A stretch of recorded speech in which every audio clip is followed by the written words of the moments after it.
I was at Miller's pawn shop on Harrison Avenue looking for a vintage watch for my husband's birthday when I saw him. My nephew, Daniel. He was standing at the counter, sliding his laptop across to the clerk. Not just any laptop.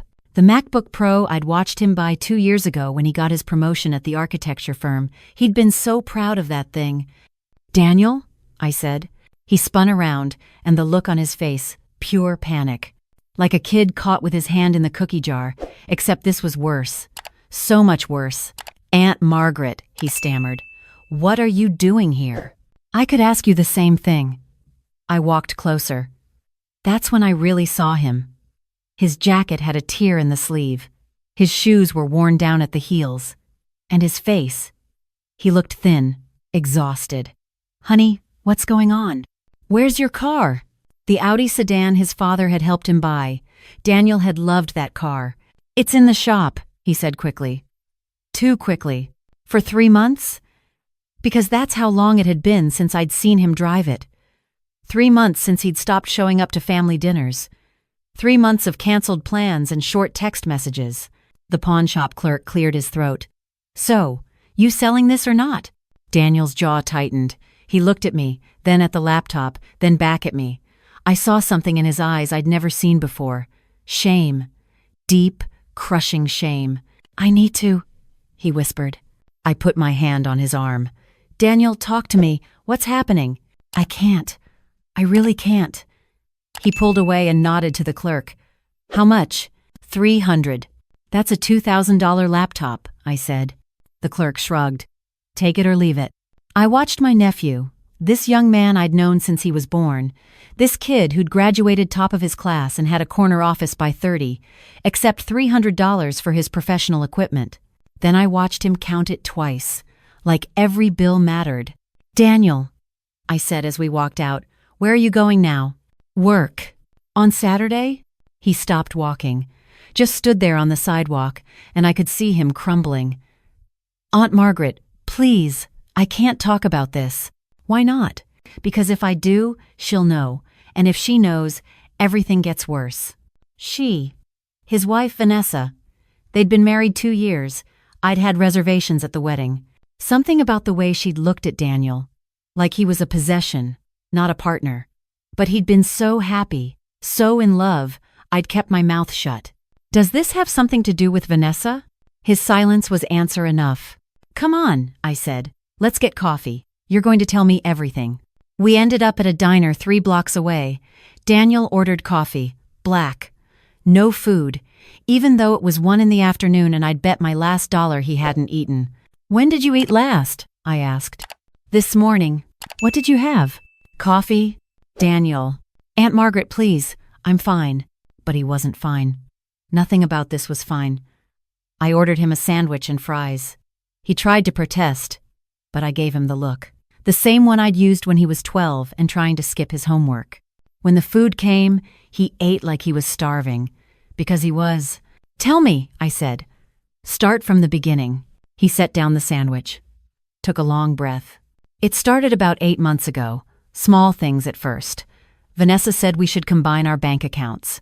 Said married people should share everything. So we did. Okay. Then she said I didn't need to check the balance. She'd handle the bills, the money, all of it. Said I worked too hard and she wanted to take that stress off me." He laughed, but there was no humor in it. I thought she was being nice. "What happened?" "I stopped seeing my paycheck. She said it was going straight to savings, that we were building our future. When I asked to see the statements, she got upset. Said I didn't trust her, that I was treating her like a child." He rubbed his face. "Then her brother Marcus moved in." "Into your house?" "Our house, on Riverside Drive, the one I bought before we got married." He paused. "The one that was in my name only, was—" My stomach dropped. "What do you mean, was?" 6 months ago, Vanessa said we should put the house in both our names. Said it wasn't fair that only I was on the deed. That I was treating her like a tenant in her own home." He looked at me, and I saw tears forming. I thought she was right. I thought I was being a bad husband. So I added her name. "Oh, Daniel." Last month, I came home and found her and Marcus with a real estate attorney. They'd transferred the deed. The house is now in Vanessa's name only. She said I'd sign the papers. I don't remember signing anything, but there's my signature. His voice cracked. They changed the locks, Aunt Margaret. I can't get into my own house. I felt anger rising in my chest. Hot and sharp. Where are you living? My friend Kevin's couch. He doesn't know the real story. I told him Vanessa and I are having problems, and I needed space. He wiped his eyes quickly. She kept everything. The furniture I bought, my clothes, my father's watch, everything. What about your car? Sold it. She said we needed the money for Marcus's business venture, told me I could use her old Honda. Then 2 weeks later, she reported it stolen, with me driving it. I spent 6 hours at the police station explaining it was a misunderstanding. That's fraud. That's abuse. I can't prove anything. She has text messages where I supposedly agreed to everything. I don't remember sending them, but they're from my phone. He lowered his voice. I think Marcus has been using my phone when I'm asleep. Kevin's noticed too. Says I text him weird things sometimes that I don't remember. Why didn't you call me? Call your father? Anyone? Because I'm 32 years old and I let my wife steal my life. How do I explain that? He looked away. And because she threatened me. Said if I told anyone, she'd file a restraining order. Said Marcus had friends at the police station who'd back her up. Said she'd ruin my career, tell my firm I was unstable. That's criminal intimidation. Maybe. But I can't risk it. I worked too hard to get where I am. He paused. Or where I was. They made me quit. What? 3 weeks ago. Vanessa said the firm was taking too much of my time. That a good husband would prioritize his wife. She cried. Said I didn't love her anymore. So I quit. He looked at me. I had my dream job, Aunt Margaret. Partner track. Projects I'd worked on for years. And I quit because my wife cried. You didn't quit. You were coerced. Same result. He finished his coffee. Now I work at a warehouse, loading trucks, 40 hours a week at minimum wage. The money goes straight to a bank account Vanessa set up. She gives me a $20 allowance each week. I couldn't speak. I was too angry. That's why I was selling the laptop, he continued. It's the last thing of value I have. I needed money for bus fare. For food on the days when I can't make the 20 last. He looked at his empty plate. Thank you for lunch, by the way. This is the first real meal I've had in 2 weeks. Where's Vanessa now? At my house. With Marcus. Living off the equity I built. Driving the new car she bought with money from my 401k that she somehow got access to. His hands were shaking. I went by last week. Just drove past. Wanted to see my own house. Marcus was in the driveway washing a truck. My truck. The Ford F-150 I'd saved 3 years to buy. She told me she sold it. She didn't. She gave it to her brother. Daniel, this is theft. Multiple counts. Fraud. Identity theft. This isn't a divorce issue. This is criminal. I know. But I'm scared. He looked at me, and I saw the fear. Real, bone-deep terror. Marcus told me he knows people. Said if I made trouble, I could have an accident. That guys at the warehouse get hurt all the time, and nobody asks questions. He threatened your life? He said it, smiling, like it was a joke. But Aunt Margaret, I've seen him angry. I've seen what he does when he loses his temper. Daniel rolled up his sleeve. I saw bruises, yellow and green, healing. This was from 2 months ago. I asked about my paycheck. He grabbed me, slammed me against the wall, told me to shut up and be grateful they let me sleep there. They're still letting you in the house? Sometimes. When they need something fixed. Or when Vanessa wants to remind me what I lost. He rolled his sleeve back down. Last time I was there, I saw a stack of mail, credit card bills, in my name, cards I never opened. She's been applying for credit using my information. There's $40,000 in debt I didn't authorize. We're calling the police. And saying what? That my wife managed our money poorly? That I can't prove I didn't sign those documents? That I'm bitter about a divorce? He shook his head. They're too smart, Aunt Margaret. Everything looks consensual.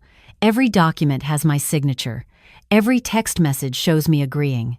But you didn't actually agree. Try proving that. We sat in silence for a moment. I watched my nephew, this broken version of the confident young man I'd known, and I made a decision. I'm going to help you, I said.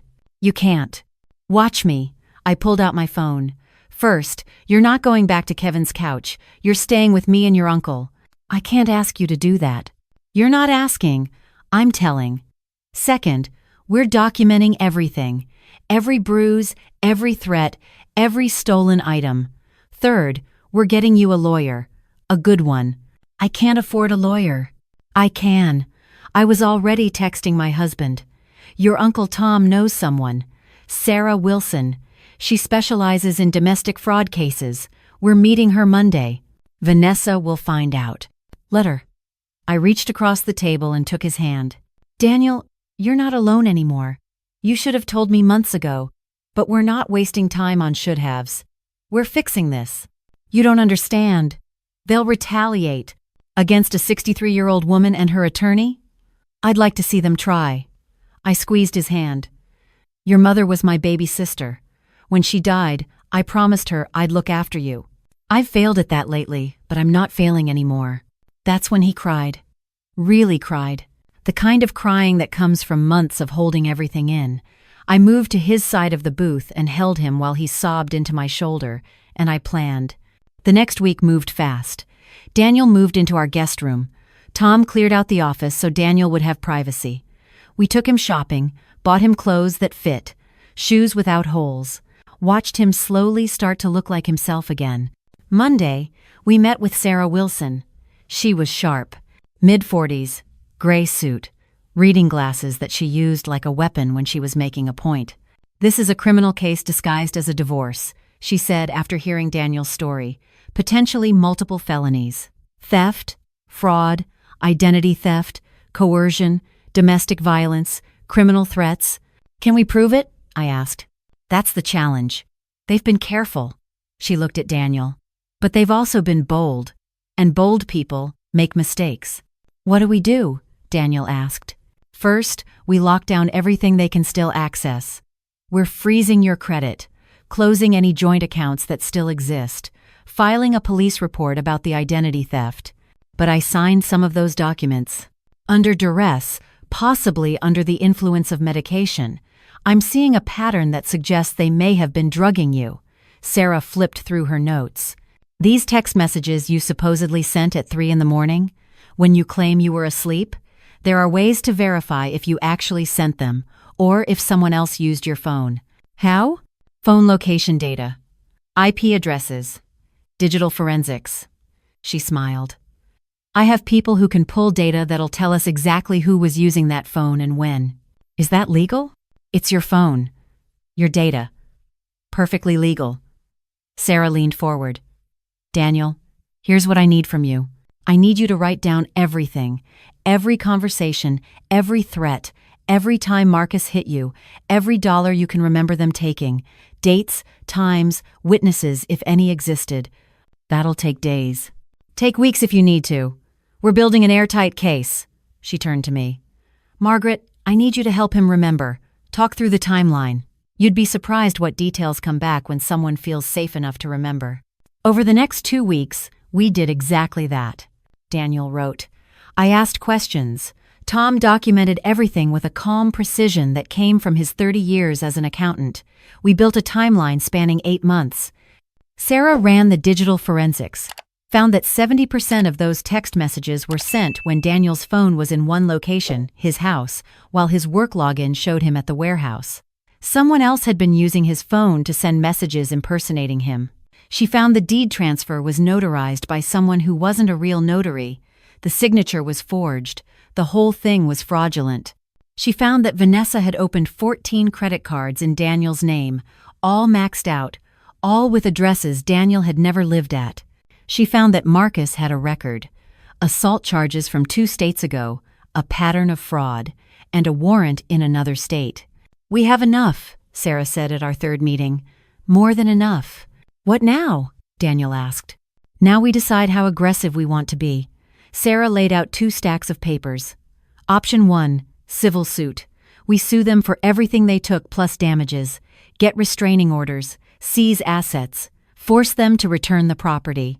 This is the safe route. And option 2? I asked. We file a police report with everything we found. Criminal charges. The DA will likely prosecute given the evidence. They're looking at significant prison time if convicted. How much time? Daniel asked quietly. Marcus, with his priors and the assault charges, 5 to 10 years. Vanessa, as the primary organizer, 3 to 7. But here's the thing. Sarah took off her glasses. They'll lawyer up fast. Her family has money. This becomes a long battle. I don't want revenge, Daniel said. I just want my life back. I understand. But sometimes you don't get your life back without consequences for the people who took it. She paused. There's a third option. We approach them with everything we have. Offer a settlement. They sign over all property, return all money, plead guilty to reduced charges, and you get everything back fast. Will they agree? Tom asked. When they see what we have? When they realize we can prove criminal intent? When they understand Marcus is one phone call away from being arrested on that out-of-state warrant? Sarah smiled. They'll agree. We spent another week preparing. Sarah had her investigator photograph the house. My house, as Daniel still called it. Found that Vanessa and Marcus were living there with another couple. Subletting rooms for cash. More fraud. The investigator documented the truck, found registration papers proving Daniel was still the legal owner. Vanessa had never actually transferred it, just took it. He found bank statements showing Vanessa was transferring money to offshore accounts, trying to hide assets, another crime. We're ready, Sarah said. The meeting was set for a Wednesday morning at Sarah's office. Neutral ground. Sarah had sent a letter to Vanessa and Marcus's attorney outlining what we had. The response had been defensive at first, then quiet. Then a request to meet. I drove Daniel to the meeting. He was nervous, shaking. What if they don't show? He asked. They'll show. They have to. What if Marcus tries something? In a law office? With witnesses and cameras? I shook my head. He's a coward, honey. Bullies always are. When confronted with consequences, they fold. We walked into the conference room. Sarah was already there, setting up. 5 minutes later, Vanessa and Marcus arrived with their attorney, a man named Patterson who looked uncomfortable. Vanessa looked different than I remembered. Harder. She wore designer clothes I knew Daniel's money paid for. Marcus slouched in his chair, trying to look tough. Failing. Let's begin, Sarah said. She opened a folder. These are bank records showing Mrs. Vanessa Thompson accessed Mr. Daniel Thompson's accounts without authorization and transferred over $87,000 to personal accounts. She slid papers across the table. These are forensic phone reports proving that text messages sent from Mr. Thompson's phone originated from IP addresses traced to the house on Riverside Drive, while Mr. Thompson was verified to be at his workplace. More papers. This is documentation showing fraudulent deed transfer, notarized by a person who doesn't exist, with forged signatures. Another stack. These are credit reports showing 14 unauthorized credit accounts opened in Mr. Thompson's name, totaling $42,000 in fraudulent debt. She kept going. Each piece of paper was another nail. After 10 minutes, Vanessa had gone pale. Marcus wasn't slouching anymore. Patterson was reading everything with a look of growing horror. Additionally, Sarah continued, we have photographs documenting bruises consistent with assault, testimony regarding verbal threats, and a warrant from the state of Arizona for Mr. Marcus Bennett for fraud and assault. Marcus stood up. This is... Sit down, his attorney said sharply. But... Sit. Down. Marcus sat. Sarah leaned back. So here's where we are. I can file this with the police today. The district attorney has already reviewed the preliminary evidence and confirmed they'll prosecute. Mr. Bennett is looking at 5 to 10 years. Mrs. Thompson, 3 to 7. Both will have felony records. Both will likely never work in professional settings again. You can't prove all of this, Vanessa said. Her voice shook. Actually, we can. We have digital forensics, paper trails, witnesses, photographs, and physical evidence.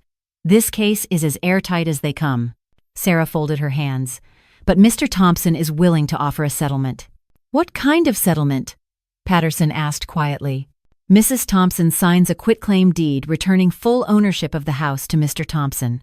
She returns his vehicle. She provides documentation for all accounts accessed and transfers back every dollar taken. She assumes responsibility for all fraudulent credit card debt and works with the creditors to remove it from Mr. Thompson's credit report. Mr. Bennett vacates the property immediately and returns all personal property. That's everything, Vanessa said. Yes, that's what happens when you steal everything. Sarah's voice was ice. In exchange, Mr. Thompson agrees not to file criminal charges. What about divorce? Patterson asked. The marriage is annulled on grounds of fraud. Mrs. Thompson gets nothing. She signs a waiver of spousal support. This is extortion, Marcus said. No, Sarah replied calmly. Extortion is what you did when you threatened to harm Mr. Thompson if he reported you. This is a settlement offer. Take it or we file criminal charges in. Exactly, she checked her watch 3 hours. Patterson looked at his clients. I need to confer with them privately. You have 15 minutes, Sarah said. They left. Daniel sat frozen. How are you doing? I asked softly. I don't know. He looked at me. Is this really happening? It's really happening. 14 minutes later, they came back. Vanessa's eyes were red. Marcus looked angry. Patterson looked resigned. We accept the terms, Patterson said. Sarah slid contracts across the table. Sign here, and here, initial every page. I watched Vanessa sign away my nephew's house, the house she'd stolen. I watched Marcus sign a document promising to return the truck by 5 p.m. today or face immediate arrest. One more thing, Sarah said. She pulled out another document. This is a confession. You're both admitting to the fraud, the theft, and the coercion. You're signing it in the presence of witnesses. Why? Patterson asked. Because if either of them violates this agreement in any way, if they so much as send Mr. Thompson a text message, I file this confession with the police and the criminal charges proceed. Sarah looked at Vanessa and Marcus. This is your insurance policy against future stupidity. They signed. Now get out, Sarah said. They left. The room was silent. Is it over? Daniel asked. The legal part? Almost. We need to make sure they actually return everything, file the proper documents, clean up the credit mess. Sarah smiled. But yes, it's over. You're getting your life back. Daniel put his head in his hands. His shoulders shook. Tom stood and put a hand on his shoulder. I did the same. You did it, I told him. You survived. And now you're free. By Friday, Daniel had keys to his house. We walked through it together. Vanessa and Marcus had cleared out, taken their things and gone. Daniel stood in the living room he'd furnished 2 years ago and just breathed. It still smells like home, he said. Because it is home, I replied. The truck was in the driveway. Daniel's clothes were in the bedroom. His father's watch was on the dresser where he'd left it months ago. Not everything came back. Some things were gone forever. The money took months to fully recover. The credit score took longer. The trust would take years. But standing there in his house, watching him touch his own furniture like he couldn't believe it was real, I saw something I hadn't seen in months. Hope. Thank you, he said. For what? For not giving up on me, for seeing what I couldn't see. He turned to me. I was so ashamed, Aunt Margaret, so convinced it was my fault. It wasn't your fault. None of it. I kept thinking I should have been stronger, should have fought back sooner. You survived. That took more strength than fighting ever would have. I hugged him. And when you were ready, you reached out. That's all that mattered. 3 months later, Daniel started a new job. Better than the old one. An architectural firm downtown offered him a senior position after hearing about his work portfolio. He'd lost 8 months of his life, but he was rebuilding. He sees a therapist now. Works through the trauma, the manipulation, the fear. Some days are harder than others. Some nights he still wakes up panicked, thinking he's back on Kevin's couch. But most days, he's okay. I learned something through all of this. Sometimes the people we love suffer in silence, not because they want to, but because shame is a prison more effective than any lock. They think they deserved what happened, that they should have been stronger, smarter, better. But abuse doesn't happen because victims are weak. It happens because abusers are predators. And predators are good at making prey believe they're the problem. My nephew didn't fail himself. The system failed him. The people who should have protected him failed him. And for too long, I failed him too. But here's what I learned. It's never too late to ask for help, and it's never too late to offer it. 6 months after that day in the pawn shop, I got a call from Daniel. He'd just been asked to lead a major project, the biggest of his career. He was calling to share the news. "I couldn't have done this without you," he said. "Yes, you could have. You just needed someone to remind you who you were." "Still, thank you." After we hung up, I sat in my kitchen and thought about that day, finding him at Miller's pawn shop, desperate enough to sell his last valuable possession for bus fare. If I hadn't gone there that day, if I'd ordered that watch online instead, if I'd walked past without recognizing him. But I did recognize him. I did stop. I did ask questions, and I didn't stop asking until I got answers. That's what family does. We see each other, really see each other, even when, especially when, they don't want to be seen. Because sometimes the bravest thing isn't fighting back. It's finally saying, "I need help." And sometimes the most important thing isn't being strong. It's being strong enough to lean on someone else. My sister would be proud of her son. Not for surviving, though that took courage, but for rebuilding, for choosing to trust again, even after trust was weaponized against him. And I hope, wherever she is, she knows I kept my promise. I looked after him, maybe not as soon as I should have, but when it mattered most, I was there. That's all any of us can do. Show up, pay attention, and when someone we love is drowning, throw them a line, even if they're too proud to ask for one.